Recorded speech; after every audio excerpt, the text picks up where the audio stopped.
Gumbo Social is out to make gumbo America's national dish. Choose from 4 varieties, including their signature chicken and sausage gumbo, or try one of their mouth-watering po' boys stuffed with your choice of pork or shrimp topped with their famous social sauce. Y'all, they even have a jackfruit version. So if you're vegan or gluten-free, don't worry, Gumbo Social's got you too. Crafted with local ingredients and seasoned to perfection, and with a 4.8-star rating on Google with over 200 reviews, you know it's the real deal. Visit Gumbo Social at 5176 3rd Street in the Bayview neighborhood of San Francisco, Monday and Tuesday from 11 to 3 and Wednesday through Saturday from 11 to 8. Or find them most Saturdays at the Ferry Plaza Farmers Market from 8 to 2. They're also on your favorite delivery apps, and they offer catering. Use code POD25 for 10% off in-person orders. To learn more, check out gumbosocial.com or find them on Instagram at gumbosocial.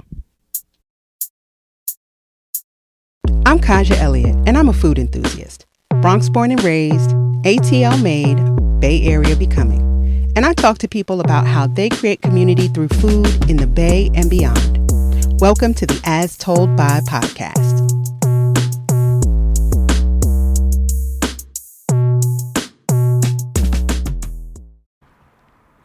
Welcome back to this week's episode of the As Told By podcast. I am back in Oakland. I've been on location for the last 2 episodes, but I'm back in Oakland. In fact, I'm recording today from his house. And today I am talking with publisher and editor-in-chief of Cuisine Noir and the 2024 James Beard Foundation Journalism Award winner for Emerging Voice, Sheree Williams. Cuisine Noir is a lifestyle and culinary media outlet that connects the African diaspora through food, drink, and travel, unapologetically lifting up people of African descent and their contributions and accomplishments that have shaped American and global food cultures and histories, both past and present. So welcome to the podcast, Sheree. Thank you, Kaja. Thank you for having me. We've been working on this for a minute, huh? Exactly. I'm so thrilled to be here. Thank you for having me. Yes, and y'all heard that speedy Oakland engine in the background, y'all.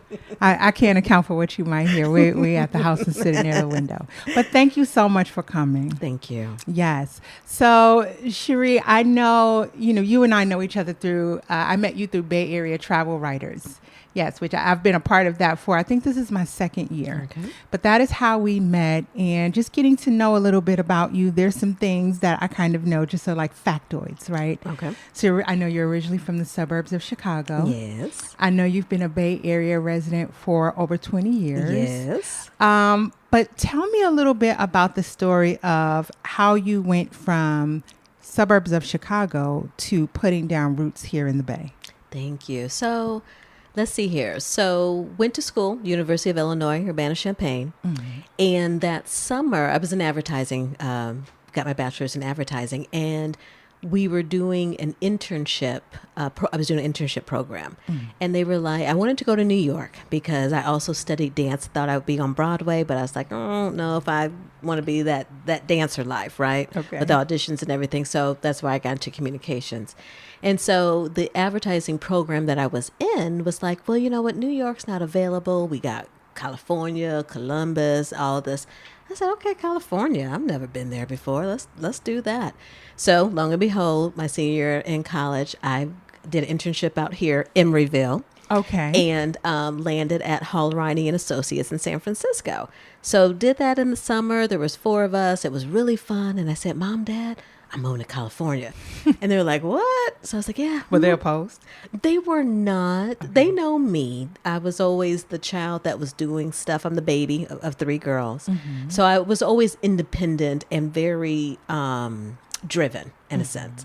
So they were like, okay, this is what you're going to do. So graduated from college, went back home, lived for about a year, worked 2 jobs. I saved up money, made all these plans, and week before, so June of 1998 was the big move. Okay. So I came out here prior to find an apartment, didn't have a job. I'm a 24-year-old just like I got a college degree and a dream. I'm That's going me. for it. Okay. Didn't have, I mean, seriously, I look back now, I was like, oh my goodness, I was like really gutsy. I just knew I'd get a job. So came out here the last day. I was out here for a week trying to find apartments. It was the .com, so all the crazy rent was starting and all that stuff. So I got my apartment in Concord the Friday before I was due to go back that Saturday, and we were due to drive out with my parents with the U-Haul the following week. That's how that went Nick down. of time. Okay. So we drove out here, and I've been here ever since, and things have just sort of just lined up, and I've never looked back since moving out here.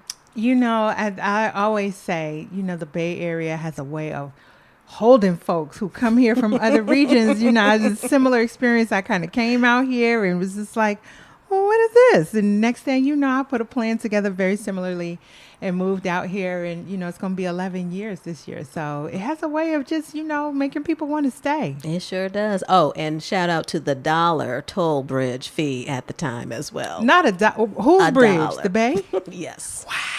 $1. We're at $8 now, y'all. So yes, Inflation for you. Mm-hmm. Yeah. Well, you know, we're sitting over here in living in the #1 food city in the country, huh? I love it. Look I at love that. It. You gotta pay the price. You're not lying on that. What did you think when you heard that designation come out? So for those of you who may not be aware, Food and Wine named Oakland 2024's #1 food city in the country. And, you know, to some mixed reviews, I've heard. Yeah. But I'm interested in what you thought when you heard it. You know, okay, I hope people don't come after me for this. Oh, Lord. I know, right? I love Oakland, and I think the food is amazing. But I'm a big fan of Philadelphia's food scene. I'm a big fan of DC's food scene. I'm a big fan of New York's food scene and of Atlanta's food scene. Don't you leave out Chicago. And Chicago's food scene. So,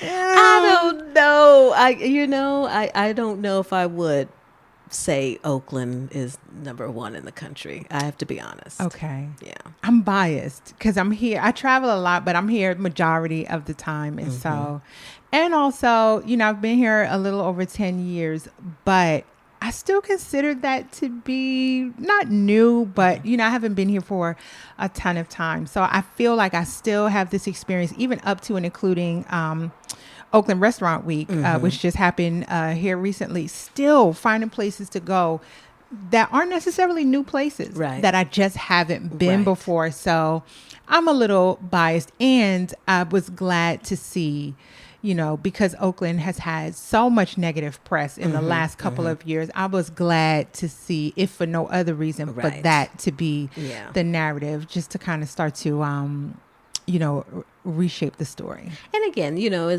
we have a great food scene, and we know that it is just hard because whenever I'm going to different food scenes, I'm looking at the concepts and the food and different things. And there are some different cuisines that are available in the other cities that we don't have here. And so that have more of it. And so again, you know, not saying they got it wrong or anything, but would I have chosen Oakland? Maybe not. Okay. But at the same time, you know, it definitely is a food scene worthy to be looked at. Yeah. So. Yeah. Well, you know your food, you know, but originally that was not where you started. You came from corporitude, as I like to call it. You came from corporitude. So talk a little bit about, I'm always fascinated to hear this as I sit in corporitude. We're going to talk about that a little bit more later. But talk about the road from corporitude. You have a master's in public relations. How does that turn into the impetus for a food-based publication? So I always say, when we look back at our lives, right? It's like someone told me, things don't happen to you, they happen for you. And nothing is not a mistake of how your steps are ordered or how they flow. So I always say, looking back at my life, you know, I started in the 5th grade writing with Miss Delaney, and we would write short stories, and I would go home and I would write. And so as I went through school and through college, writing really became my superpower. And, I wanted, so that communications really was there all along. And so as I was writing papers, and then it turned into working at corporations, writing internal memos and documents, to then doing marketing campaigns that you're seeing out there and stuff on the signs and stuff. So again, writing was always my superpower. Now, I always say that I am not the founder of Cuisine Noir, and I want to make that clear, because again, as we're doing the work to make sure that Black chefs are not erased, I want to make sure that he's not erased. Unfortunately, he passed away last year, but he had the original vision for Cuisine Noir because he was a chef and he wanted to see more Black chefs that weren't in Food and Wine and some of the other publications. So we got together, and I'll go and then come back. So we got together in 2017 and then started moving forward. And then I took over Cuisine Noir in 2009 under the ownership. But I would say, back to corporate America, my dream was to be in advertising. It was to be in communications, and it was to climb the corporate ladder. Okay. It was. I wanted to be VP. I wanted to do this. And then you would have made a good VP. Thank you. You're welcome.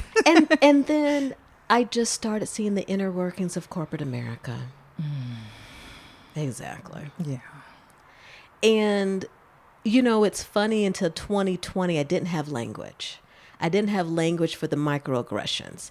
I didn't have language for not getting the promotions that was based on how you maybe perceive me as a Black woman or whatever. I didn't have language for around all of that, believe it or not, until 2020. And then I look back, it's like, that's what she did to me, and you're like, that's what that was. I knew I felt something. I felt some kind of way, but I thought you were just a mean person. Not that you were a mean person with some biases and things.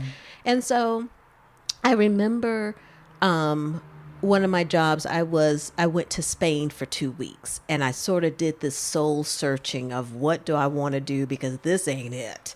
And I knew that's when I wanted to start freelance writing and doing all of that. And that was around the time that I met Chef Richard Pinnell. And he was like, hey, you doing PR? Because I started doing PR on the side as well. I started doing my first business. And this was around the time, too, that I was like, okay, it's time for me to go back to grad school that I wanted to do. So then we started connecting, and he connected me to food.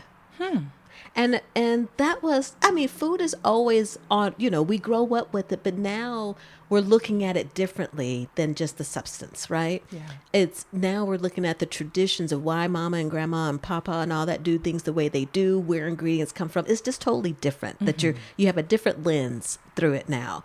And so, starting to work with him, started to unveil the Black winemakers and start the food and all of that. I was like, okay. That's a whole industry. It's a whole industry. And I always tell the story when I can.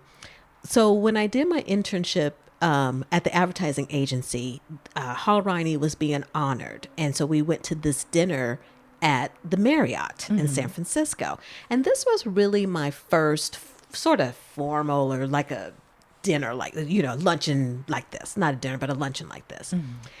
And I remember they set a mixed green salad in front of me.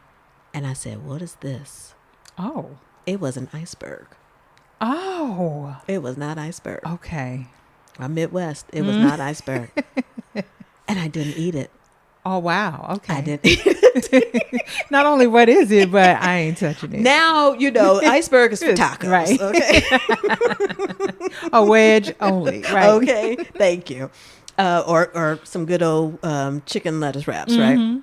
So anyway, so that just shows how far my food journey has gone, right? Yes. And so just, again, so looking at, this corporate thing ain't going to be it for me. And so I continued, though, to work a few years until I was able to get out. But that was really it. It's just, one, feeling unsafe as a Black woman, just seeing the things at work playing that, I'm not the type, I'm very independent person. I'm a team player, and I'm also very independent. And this is my job, and you told me to do my job. You didn't tell me to smooze around the water cooler.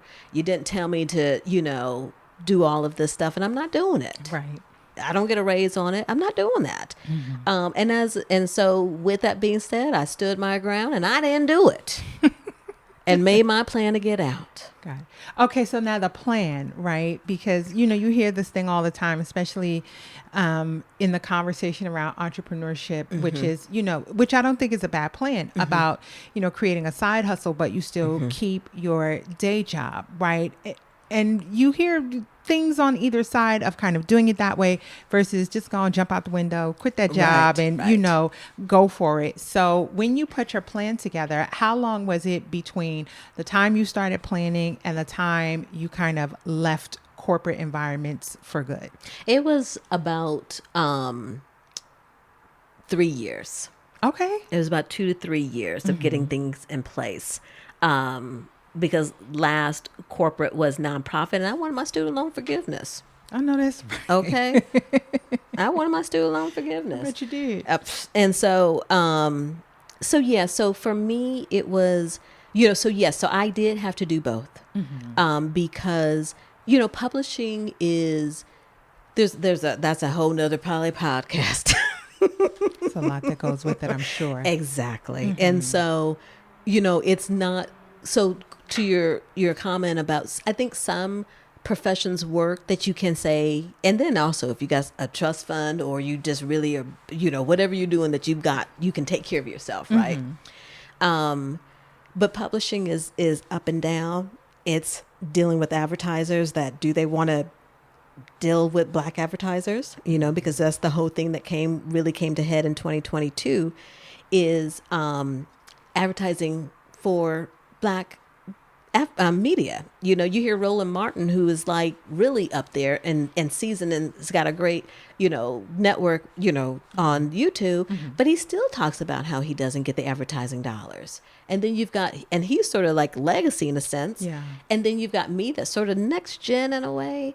And we're still all talking about we're not getting the advertising dollars that either legacies are getting or white publications are getting. And so, you have to look at the industry that you're in and what's happening and what makes sense. And then you have to look at how risk averse are you?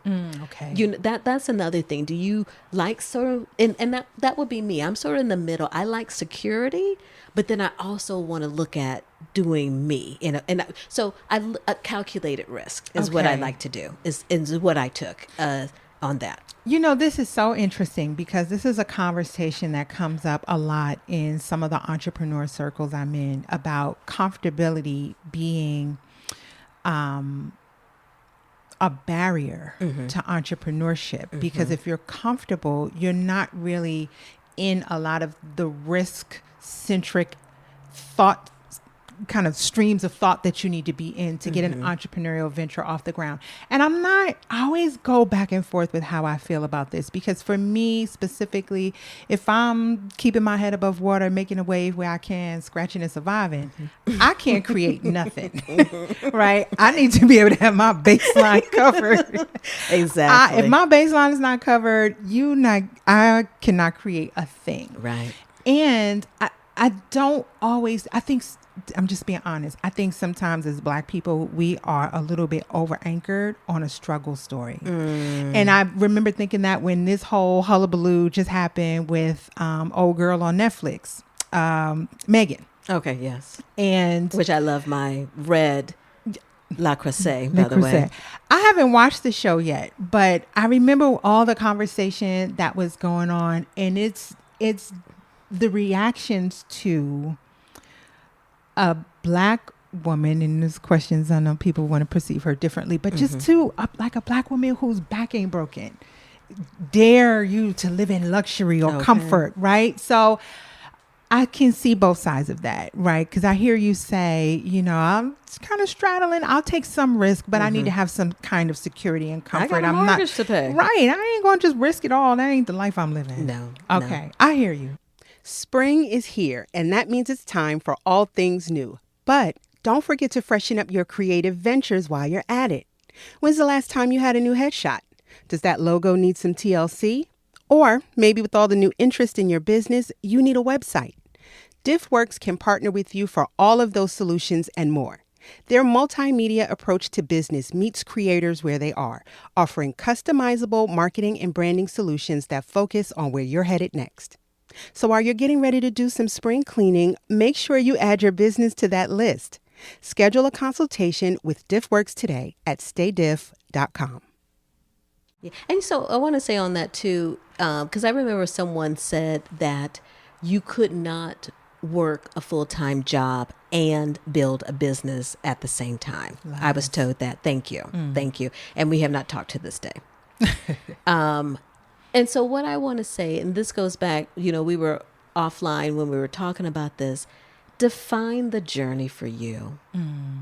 What does it mean for you to be an entrepreneur? And that is your journey. You know what I mean? Unless I'm giving you some money and doing this, then I can have some input into your journey. Do you? And what that journey looks like is different for everybody. Agreed. Well, let's talk about some of where your journey led. So, Cuisine Noir, not just talking about food from the obvious perspective, but you're coming at it from the perspective of global travel and sustainability and lifestyle overall. Have you found that it was easy to shift people's consciousness into some of the less obvious ways that food is a part of their lives or part of people's lives? So a couple of things. When we first started, I'll start there. It really was around the chefs, right? And then I was like, so then that's when Richard and I were working on it. And then when I took it over, I said, you know what, there's food and there's wine and there's travel, because people have this perception that Black people don't travel, Black people don't drink wine, and all of this. So there was all of those perceptions, right? And so it was really unearthing those, which was a beautiful thing, especially around the travel, to find out, you know what, yes, Black people ski. Yes, we've got passports and we're going here and there. So that, and so I love seeing this Black travel movement that's going on, that's coming louder and louder. Yes. And so it was about showing that we are doing these things. One of the challenges that remains is showing these brands that, you know what, we are consumer market worth going after, and you're still not doing it. You're still not really not to going the degree after. You could. Thank you. Yes. You're still not, because we want to see us, not necessarily Becky, doing certain things. We want to see Gaja and the Sheree, you know what I mean? And so that's very important of why that representation matters. So I would say that was easy in terms of, it was just like, oh, wow, we're really doing this, or wow, they're doing that too. Now, where we are moving into, we just launched last year our Climate Plus Food, because I'm very passionate about what's going on with climate change, and especially how it's impacting our Black communities globally the hardest. Okay. I believe it was last year when Hurricane Beryl came through Grenada, the prime minister there said, or one of the officials was like, you know what, and Grenada being there too, I mean, they are all about sustainability from what we were, we were served, and just different. You could tell they were really about sustainability, taking care of their land, taking care of the earth. So when he said, you know what, these issues are coming from, as they call it, the global north and the global south. Okay. Coming from the global north, i.e. America and all these countries, yet we are in the Caribbean bearing the grunt of climate change. That's not fair. And he's like, how many times are we going to have to keep rebuilding and rebuilding and rebuilding? So one of the goals that I have, and that is, I think, slowly starting to work, and it's still a work in progress, is how we can, as Black consumers, really make a difference. Mason jars. I tell my parents, don't come up in here with no plastic cups, plastic plates. We're not doing that in here. Yeah. You know what I mean? Yeah. And so we're trying to teach those little lifestyle habits really make a difference, and plug that back into how that your actions impact not just your household, but the world and the earth. So that is going to continue to be a work in progress as we join the work out there that's being done. Yeah. You mentioned Grenada, and I remember seeing, I don't know, was it a year ago or more almost than that? In May it'll be a year. Okay. I remember seeing your social media sharing of that trip. First of all, the trip was like a who's who in black food. I was like, I'm gotta do the damn thing, Sheree. But tell me a little bit about what that trip was. How did you end up there, and what was the purpose of that? So it was through the James Beard Foundation and Alexander Smalls, who's working closely with them, and Grenada has built an amazing relationship with him, and so they wanted to do the first Caribbean James Beard dinner in Grenada. Nice. And so that's what that was. So you had guest chefs that was there. So Eric Williams of Virtue, Chef Brian Jupiter, Carla Hall. And so it was just a really great event to really showcase, bring something of that caliber to the country of Grenada to do that type of a dinner that had never been done like that before. So it was really beautiful. Yeah, and I'm sure a beautiful country. I've not been. I highly recommend. Okay. Highly recommend. I got to stop taking these Action Jackson trips. So I call it, well, you hit the ground and you're here, you're there, you're there. I mean, it's great because you get to see so many things. But like when I see people chilling with a drink on a beach, I'm like, I need that trip. Running around all these places. I'm going to come back to Cuisine Noir more in a bit. But, in my research, I actually did not know this. I didn't know that you had also founded the Global Food and Drink Initiative in 2020. So I would love to know a little bit more about that. And also you must be like the 11th person I've talked to on this podcast who started or founded something that now has arms and legs, but you started in 2020. And I'm like, I didn't use 2020 right. I did not use, clearly, there's too many people who's like, I started in 2020 and now I'm here. And I'm like, we were at the house arguing over who didn't wear a mask when they went out.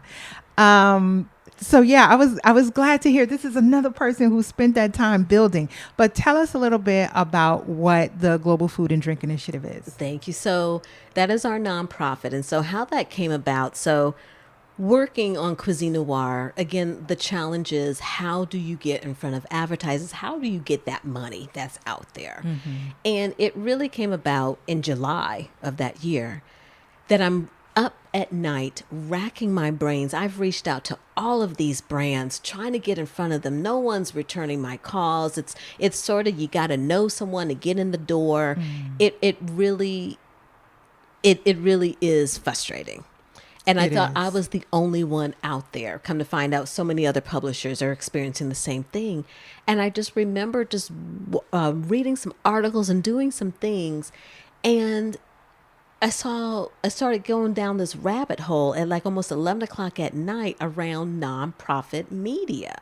And I was going down and down and down. And then one particular was like, we knew from the jump that advertisers wouldn't want to be involved in what we were doing. And we started off as nonprofit. And then I was looking at NPR and looking at all this.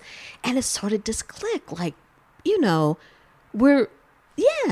but not only from a media standpoint, I looked back at everything I started to become involved with helping out casting magical elves and casting managers, make sure that, or not make sure, but introduce them or showcase them or put out casting calls for Top Chef and different shows and being, a diversity connector, speaking about advocating for what was going on around this and that. So over those years from 2009 to 2010, my work was going beyond Cuisine Noir and being more vocal and a voice and representation and stuff. Okay. And so it just really clicked, and I started doing more research, and I said, you know what? I want to start this nonprofit, one, because I think it'll be a way to open up different revenue streams, but also open up to a bigger mission of what we're doing. Got it. And that's how that all came about. So the mission of the Global Food and Drink Initiative is to really to celebrate Black food stories and preserve Black food history throughout the African diaspora. Because again, as I'm doing this work, more things are becoming uncovered, like, oh my God, what? And then, connecting the divide between our brothers and sisters around the world. Yeah. So it became just a bigger mission outside of storytelling. I really appreciate that part you mentioned about preserving the food stories, because just, at a micro level, as families age and people age out, and I can even start to like feel the difference sometimes in like holiday celebrations with family. It's just, it becomes a smaller and smaller production versus like when, grandmothers and, elder aunts would, really put on, right, for the family. And there is that feeling of we have to preserve culture. We have to preserve food ways. Somebody has to make sure they get this on video while these family members are still living, so that, there's those folks in every family that decide they want to be the ones to carry out the tradition. So I think is super important work. Thank you. To capture. And it's also, we know about the erasure, right? Yeah. Shout out to Stephen Satterfield and Dr. Jessica Harris with High on the Hog. That's really unveiling and putting those stories out there. Yes. We know the truth behind macaroni and cheese. We know George Crumb founded potato chips. All of this stuff that's history that is not being told or taught to us. Right. There's a narrative that's starting to brew again that, I was reaching out to a chef. It's like, okay, you know what? This is brewing and we need to sort of do something around sorghum. That is a main grain found in East Africa. And now it's sort of coming to the forefront and being introduced that is not being put with the black face on there. And it's like, you can't erase that. So, I'm like, are you going to tell the people that you're building, you're presenting this to white audiences and things, but are you going to tell them that this is something from Africa? Yeah. And that's been a part of African diets for centuries? That's how we're creating wrong narratives out here, because you're not telling people where stuff comes from and where it originated from. And so it's really, has become a passion of mine to not saying I got to be this truth slayer, but we've just got to be honest about stuff. How things originated. Exactly. Yeah, and with whom they originated. You mentioned advertisers, and I'm just curious if, given the socio-political climate that we're in at this point, and what your business and your nonprofit really serves to highlight, are you feeling the pinch of that? Are you feeling the environment or the willingness or interest around advertising has changed, where people want to give a little bit more of like a homogenous message? I would say from a nonprofit, 2 opportunities have been shut down because of what's going on and the change from DEI. And so, that we're impacted that way. Advertisers have been quiet. And one thing I don't know if a lot of people know that we talk about is there are lists of words that advertisers have that they may scan your site for. Really? So if you're talking about Black Lives Matter, you putting out their vagina, if you're talking about women's rights or different things, those could get you blocked. So... And then I am talking about something that is trying to be erased. And, there's a reason why I exist because of what has happened and stuff. So, it's finding the right partners that are not afraid. And of course, the first and foremost, we are celebrating because, the strength, the innovation, the passion, all of that too. But don't get it twisted about the history of it as well. And so it just continues to want to align. There are brands that are moving forward and aligning with Black publications, Black messages like mine and what we're talking about. And then there are some that are, going to still be the safe route. Okay. So y'all do what y'all do. Exactly. Yeah. We're going to let them, as Mel Robbins says. We're going to let them. I've heard good things about that book. That was a good book. The third person who brought that up to me, so I might have to check that book out. More so along the lines of what people traditionally think of when they think of food and Black food is the storytelling, right? That you capture, I think, in such a fun way with Tiny Talks. Thank you. Which are like these little mini podcast episodes. It's such a fun concept. So tell us a little bit more about what it is and what you enjoy the most about doing it. So I introduced those last year upon our 15-year anniversary of Cuisine Noir. That was going to be that September. So I started these in last April. Now, I have to admit, part of it was a challenge for me. And that challenge is I like to be behind the scenes a lot, but I want it to come forward so that people can sort of see who is behind doing the some of this work as well. Okay. And so that was my challenge of really just building more community around that. And so, these talks are really for anybody. So we got to look at having you on there because they're just about people who want to connect and get the word out about what they're doing. And that's what we're all about. You don't have to have a big following, be a celebrity this, be a celebrity that. You just have to be passionate about what you're doing and you want to get the word out. And so we just talk to people about 15 minutes. We keep it short. And sometimes Instagram don't be acting right. So we be having technical difficulties. But they're all meant to, I focus on 5 questions and we just sort of have that teaser of getting our Instagram followers to know who you are and what you're doing. And then the goal is, keep following them, keep supporting them. Go do your research on the person. Exactly. Yeah, I love it. And I love, that it's recorded. So a lot of times, like, you talk to people from all around the world. So sometimes the time is super early, but if you want to go back and listen, like, it's a repository where you can kind of go back and listen to all these different talks. So I enjoy it. Thank you. I enjoy it. One thing I'll ask you as a person who has pivoted into this, what would you say to people who, this is a little bit of a selfish question, I have to be honest. I love it. Hey. What would you say to people that are just starting out? And not just people, but like, I'm thinking about someone like me. I'm good and grown, right? And you interpret that to me what you will. But good and grown. But I'm building. I'm starting from scratch. I think podcasting is this unique space where people come from, they were, they had a music career and then they do a podcast. So you brought your audience with you, or you're an athlete and you bring your audience with you, the podcasting. So you're doing something new, but you ain't really starting from scratch, right? Because you already had a house built. Right. Versus someone like me at this point in my life, starting this from scratch, right? What would you say to people who are just starting out and looking back? What are some perspectives that you wish you had adopted earlier on? So I would say now, after doing this for 15 years, my skin is pretty thick. I've seen a lot. Seen a lot how people move. So what I would say on that is you really got to stay grounded in why you're doing this. I remember when I first started talking to my life coach in 2016, she would ask me, what's your why?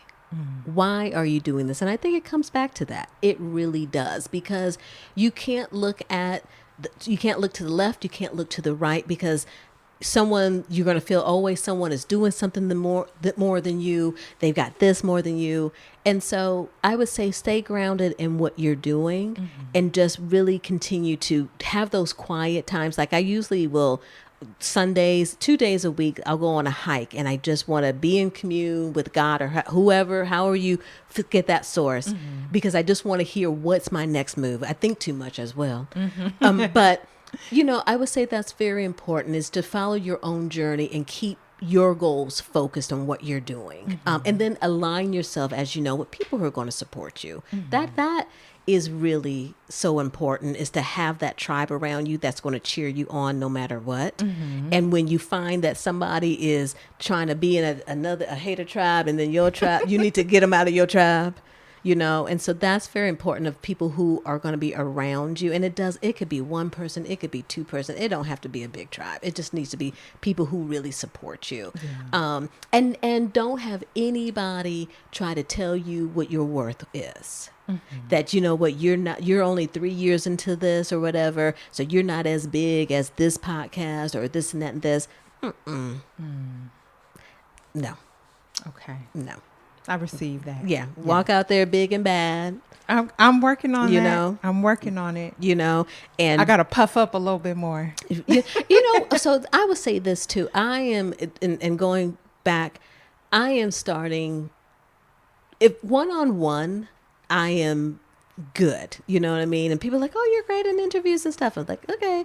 But I am an introvert, and people may not understand. I would say I'm an ambivert, right? Okay. I'm an ambivert because I can pull it on when I need to put it on, and then after that, give me Cut my that thing off. cut it off, cut it off. Give me the walk. Give me just quiet, right? And so, but I am learning to be bolder and to be louder, not in a way that's like I'm and I got the first, and I'm a James, but you're not like that, but you truly have to be an ambassador for yourself because you have to be the number one because no one else will, in a sense. Yeah. You have to be Kaja this and Kaja that. You have to be, and you can do it in a way that people who know you know you're not going to be. Oh, she thinks she this. You know. Yeah. But you know what? You have a place in. You know. In the space. In the space. You have a place in the space. You have that's it. You have a place in the Look, space. I hear that. And it's difficult because I do a lot of what I do on social media, as do you, and with the advent of Substack and Threads and all these different platforms, you're publishing, whether you're doing it digital or whether you're doing it otherwise. It's become a hard business to be in. Yeah. So when you are creating things for Cuisine Noir, how are you approaching capturing the audience's interest? Because there is a lot of competition for eyes and attention. Yes. So speaking of social media, so we're on Threads, but I've yet to thread. Unthreaded at this time. I'm unthreaded at this time. Because, it becomes too much. It's like Facebook, Instagram, we got off of X in July. Okay. I saw that foolishness happening back in July, and I was like, I'm out. So, and so I think for me, we're on Pinterest, but that's a lot. And then two, it's not like I'm this big company claiming I don't want to be a big company yet, but it's not like I've got all the roles that I want to have filled. Got it. Okay. So I have to look at what can I do and do well. And then, we still offer things that not a lot of people offer out there. And I'm trying to continue to maximize that. I don't like to use that word capitalize. That's rooted in stuff. Yes. Okay. So I like to say maximize. Okay. And then pay attention. I think with anything, any business, you got to look at what the people are responding to. Yes. You got to look at those analytics. I remember a boss that I had when I worked for Macy's, and he would be like, "Kid, this is nice, but you're seeing stars, And so he would bring me back to the numbers. He's like, "You got stars in your eyes." I'd like, "Oh, we can go to Disneyland and we're going to do this and we can have the Macy's card, But, so I always remember him telling me that and always came back to the numbers because the numbers don't lie. And so I'm always evolving. We're doing some new stuff that I'm testing now and seeing how people are responding. And so it's always about just paying attention and seeing something, and then how can you embellish it more and things like that. So that's going to be key. Okay. Nothing will ground you. And it's not a bad grounding, but a numbers conversation will ground you quickly. It'll Okay. bring you back. Thank you. Yeah. Take the stars right out. And you need that. I'm at the beginning of really starting to change my relationship to analytics for the podcast, because I've been looking at them all along. But, when you are a creative person and, I love the part of this where I'm sitting down with people and I have to research them and create, engaging conversations to kind of have myself, but also the listenership learn about them. And in doing that, sometimes it's not at the forefront of your mind.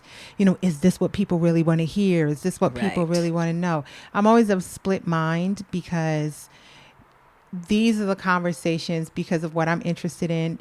If I was on the outside of this looking in, I would be wanting to hear everything these people are saying.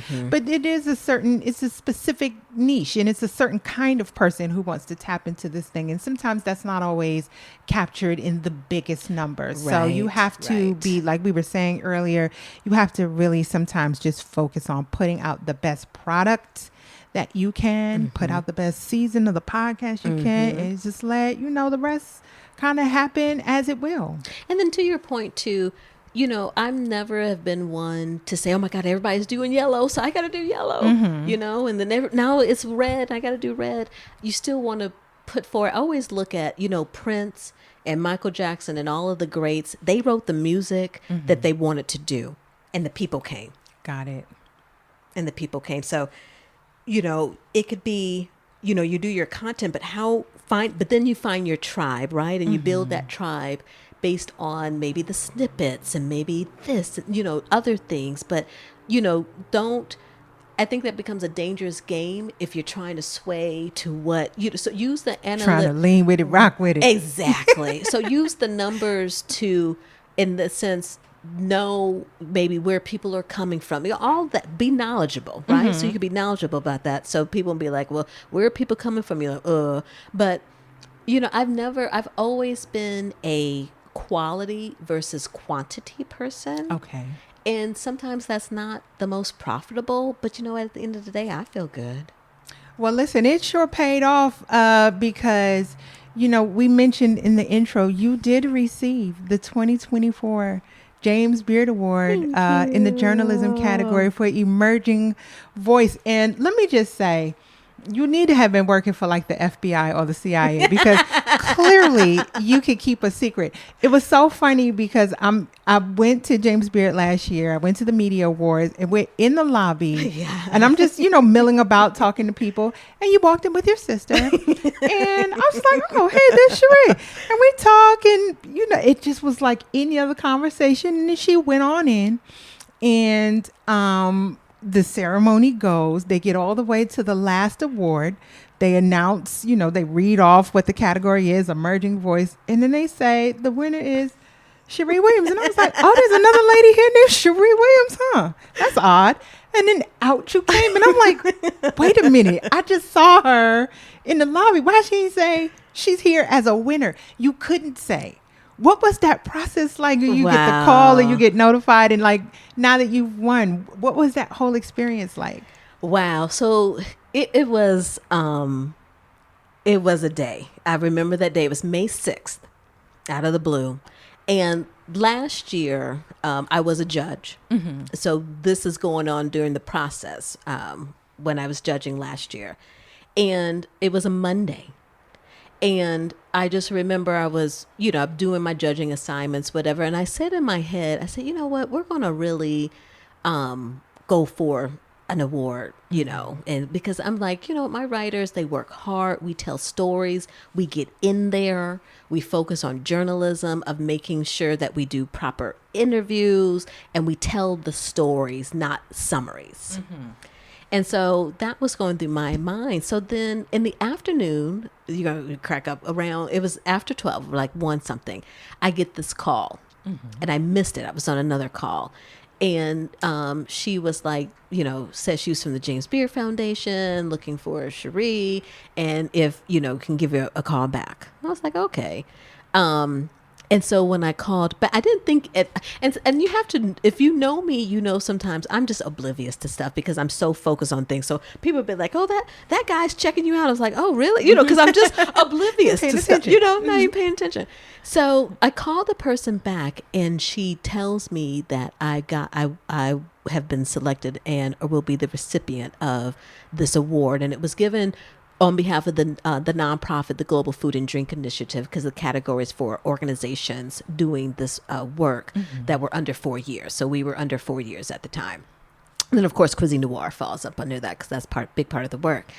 And I just remember, like, in my living room, just walking around in circles, like, oh my, what call just came in? It was just so out of the blue. And then I was telling you in terms of, again, being oblivious, the magazine had been ordered months before. Somebody had called me up thinking, hey, in the global food, and asking me questions like, oh, yeah, girl. And this is what we do. And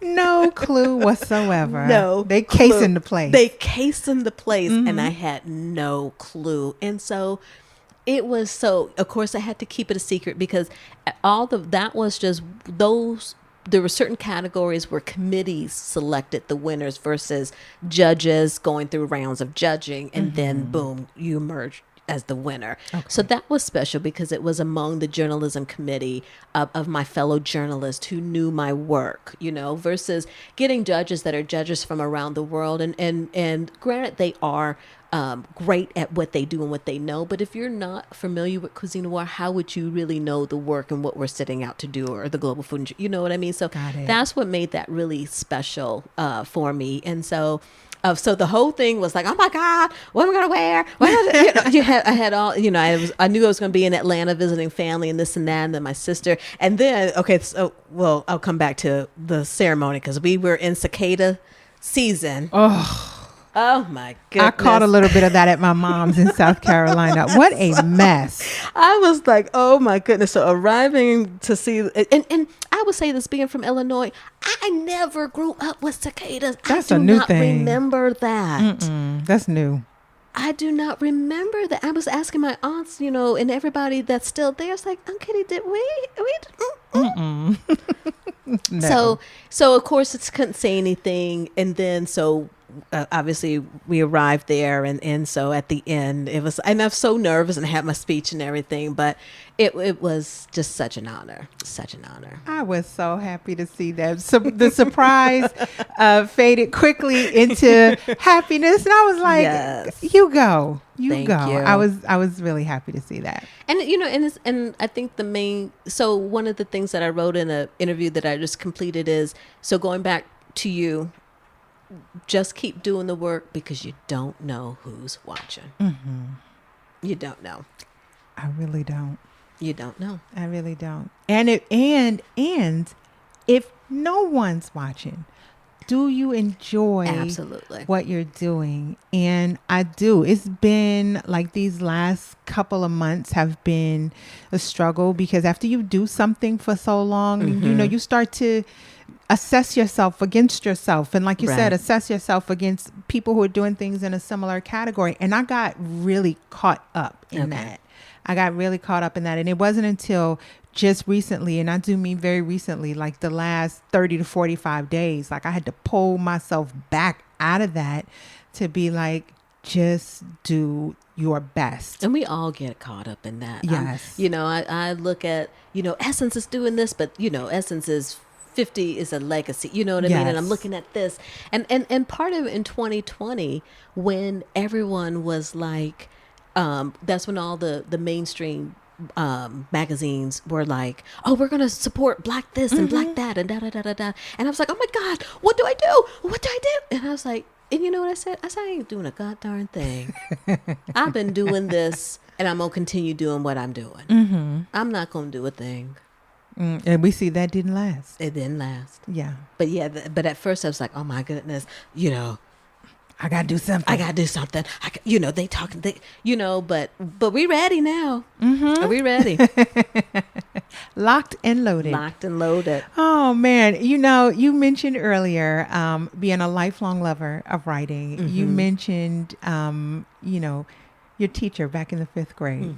And I want to read a quote that I found on your social media. Uh-oh. Yes. You said, I began telling my own stories thanks to my 5th grade teacher, Miss Delaney.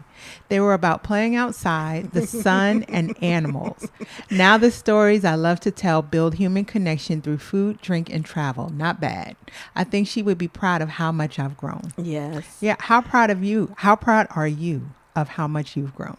You know, I'm very proud. You know, I look at my journey and look at everything that's happened for me and not to me or against me. And who would have known? Who would have known? The 5th grade, the patrol guard. Were you the patrol guard? Yes, girl, with the orange slash. Come on now. Going to Great America, class report. Yes, girl.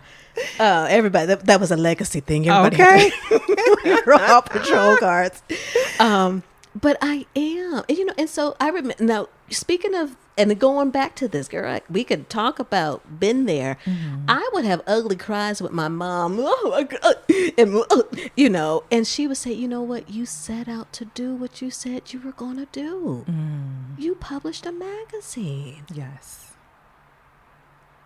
But girl, I had the ugly cry days. It happens. So, you know, I think, yeah, she would be very proud of how those words of just, she didn't know how impactful those are, of just telling those stories of bear. I remember having a bear on a swing set, and just those innocent things as a child, of writing about back in the day. Yeah.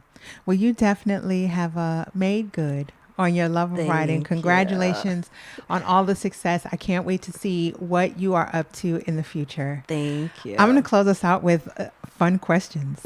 I saw this on, I think it was on your social media. And I was like, oh, in addition to all these other things, we have these two fun things in common. You are a fan of two shows that I'm a fan of. 90 Day Fiancé and Martin. And I was like, we got that in common too. Girl, don't mess with my Sundays. So here you have to tell me, first question. Out of all, they have so many like offshoots of 90 Days Fiancé. Who is your favorite couple out of all those people? Okay. Oh my goodness. Who's my favorite couples? I'm trying to go through all of them, because some of them drive me crazy, especially i.e. Chantel and oh boy, Pedro. Oh, girl. Who would be my favorite couple? You know what? I like the Brazilian, Thais and what's his name? The guy with the brother. Yes. Yeah, I can't like remember his name, but the one from Boston. Yes. So I like them. Annie and oh boy, out of Florida, Dominican, and then he's Robert. Yes. I like them. Oh, I like them too. And then let's see. I'm thinking of The Retreat. I didn't like any of them there. I don't understand the Darcys and the Stacys. And then that whole toxic thing with who was toxic? Bingham and the guy who was the boxer from East Africa. Yes, that was toxic. And then Josh and Natalie. That was just toxic. That was a lot. I'll tell you who my favorite was. Who? Nicole and Azan. They were my favorite. Remember she went to Morocco? Oh, with the little daughter? I want to say, get that little girl off that man's lap, woman. Girl.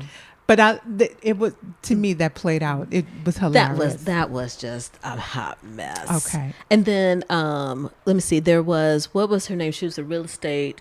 This other couple from Jordan. She's in L.A. Tiger Lily. Oh, I haven't watched recent. I haven't watched. That was recent. last season. Okay. And I know we're going. We're coming to wrap. But what kills me is that the women don't research these cultures, especially the women dating the Nigerian men or anyone in Africa who don't understand how culture and tradition is strong. And I'm like, okay, do these show producers, they must purposely pick these couples because they already know the drama. You know what I mean? And so when you look at, I don't know why I don't know anybody's names, but I know who they are. Mr. Man from Cameroon and Kobe, yeah. Yes. And then the fathers and the mother thinking, well, I gotta buy or sell. And it's like, I can't with these people. I can't. Y'all just jumped right in. So, we were about to coach you later. We're just going to jump in. So it's just, again, respect the tradition and the culture. So, it's going to be interesting. Okay. I'll let you tell me. I hadn't watched in a while, but I was a watcher of some of those early seasons. And then I have to say my favorite Martin episode, and I'd love to hear yours, is Varnell Hill. That is classic. I will laugh like that just came out last night. Oh, man. Okay, anything with Shanae. Okay. Anything with Shanae. Oh, my goodness. Let me see. There are so many. Oh, goodness. Now you put me on the spot. But if I watch them, I can say all the words. So I love the one where they got robbed. Yes. I don't know if you remember that one, when Martin was doing that. And then, let me see. Oh, I know the funny one when they won the car, girl. Yeah, and they were splitting it. Yes. Oh, my God. And then the talent show with Shanae and Kilolo. Yes. Girl. Where he was the director. Yes. Girl, so yes. Classic. You don't get no better than that. You can't, Martin. I mean, it just continues on. Listen. I was watching that in college, and still we'll watch a marathon today. Still watch a marathon today. I love it. You've done all these amazing things and won all these amazing awards, and you can still just keep it sit simple. down and keep it simple and enjoy some old school TV. Keep it simple. This has been great. Thank you. I'm so glad we finally got to do this and sit down and talk. Tell people where they can find out more about you and about Cuisine Noir and about the nonprofit. So you can find Cuisine Noir is cuisinenoir.com. And on social media, Cuisine Noir. And that's Instagram and Facebook, where we primarily are active. And then for the Global Food and Drink Initiative, we're at globalforgood.org. And then on Instagram, you can go into Global Food and Drink, and you'll find us on Facebook and Instagram. And then I am personally, I post here and there, but I'm at Sheree Williams on Instagram. Okay. I will make sure to share all of that with the show notes. If you enjoyed this episode, make sure to like, share, and subscribe. Leave a 5-star rating while you're there. Thank you so much, Sheree, for sitting down today with the As Told by podcast. And I will see y'all on the next. Oh, I almost forgot. If you want to keep up with me in between episodes, you can find me at Hey K in the Bay on Instagram at Hey K in the Bay, or you can find me at kayinthebay.com. That has been this week's episode of the As Told by podcast, and I will see you on the next one.